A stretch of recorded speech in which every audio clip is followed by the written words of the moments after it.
हरे कृष्णा। श्रीमद् भागवतम स्कंध 3 अध्याय 17 आज हम प्रारंभ करने वाले हैं। अध्याय 17 का नाम है हिरण्याक्ष की दिग्विजय, अर्थात हिरण्याक्ष जो जय विजय में से ही एक है और वो कैसे दिग्विजय चतुर्दिक में या चारों दिशाओं में वो अपना पराक्रम कैसे दिखाने लगता है उसके ऊपर है। श्लोक नंबर 1।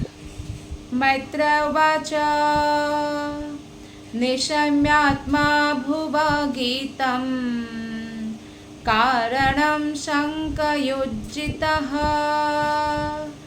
ततः सर्वे न्यवर्तन्त त्रिदिवायादिवोकसः। मैत्रेय उवाच निशम्यात्मा भुवा गीतं कारणं शङ्कयोज्जितः ततः सर्वे न्यवर्तन्त त्रिदिवायादिवोकसः। अनुवाद और तात्पर्य श्रील प्रभुपाद के द्वारा। श्रील प्रभुपाद की जय। श्री मैत्रेय मुनि ने कहा, श्री विष्णु से उत्पन्न ब्रह्मा ने जब अंधकार का कारण कह सुनाया तो स्वर्गलोक के निवासी देवता समस्त भय से मुक्त हो गए।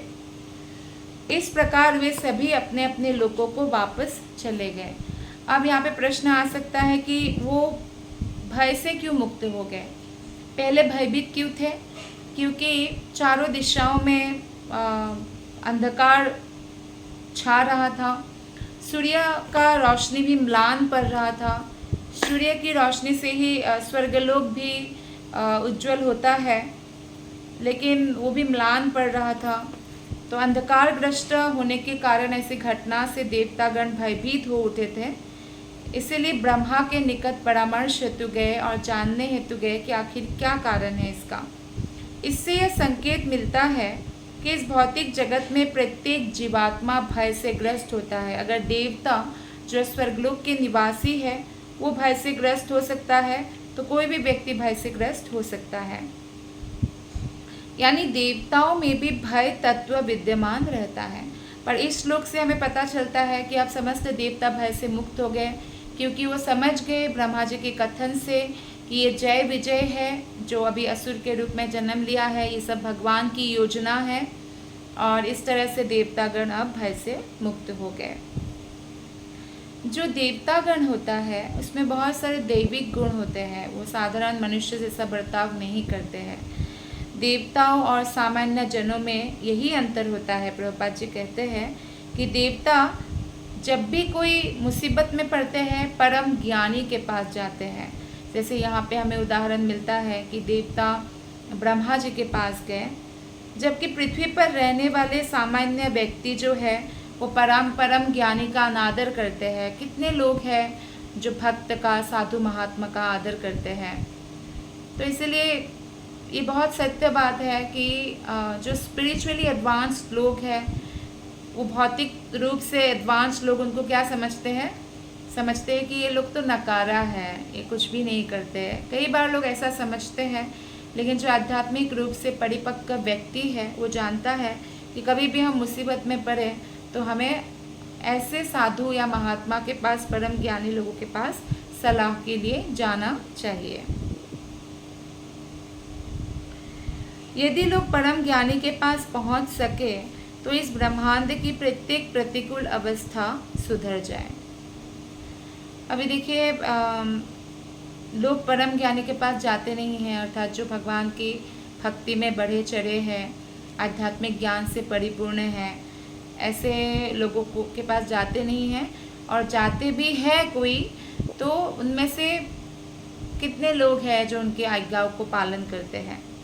तो अर्जुन जो है कुरुक्षेत्र के युद्ध स्थल में विचलित हुआ था, किंतु वो परम ज्ञानी अर्थात कृष्ण के पास पहुंचा और उसकी समस्या हल हो गई।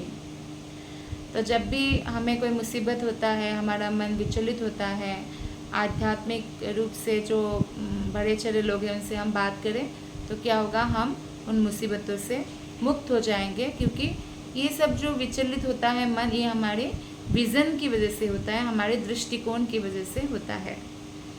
तो इस घटना से यही उपदेश मिलता है कि हो सकता है कि हम किसी भौतिक परिस्थिति से विचलित हो, क्योंकि हम भौतिक जगत में रहते हैं, किंतु यदि हम ऐसे परम ज्ञानी के पास पहुंच जाएं और अपने समस्या के बारे में उनसे बातचीत करें तो हमारी समस्या हल हो जाती है। देवता उत्पात का अर्थ जानने हेतु ब्रह्मा के निकट गए और उनसे सुनने के बाद वे संतुष्ट होकर अपने अपने लोक शांतिपूर्वक वापस चले गए। तो जब पता चला कि अरे अच्छा यही कारण है, ये भगवान की इच्छा है, और भगवान तो हमेशा देवताओं को बहुत ज़्यादा जो है मानते हैं, और देवताओं का कोई भी कष्ट आता है तो भगवान उनकी सहायता करते हैं। उदाहरण स्वरूप देवताओं को जब सारा कुछ छीन लिया बलि ने, तो बलि से सारा कुछ लेकर वामन अवतार लेकर भगवान ने देवताओं को ही दिया। अब हम दो श्लोक नंबर 2, 3, 4, 5 पढ़ने वाले हैं एक साथ। दितिस्तु भर्तुरादेशात् अपत्या परिशंकिनी पूर्णे वर्षशते साध्वी पुत्रो प्रसूशुभे यमो उत्पाता बहवस्तत्र निपेतुर्जायमानयोः दिवि भुव्यन्तरिक्षे च लोकस्योरुभयावः सहाचला भुवच्चेलुर्देशः सर्वः प्रज्वलुः शोल्काच्छासनयः पेतु केतवच्चार्तिहेतवः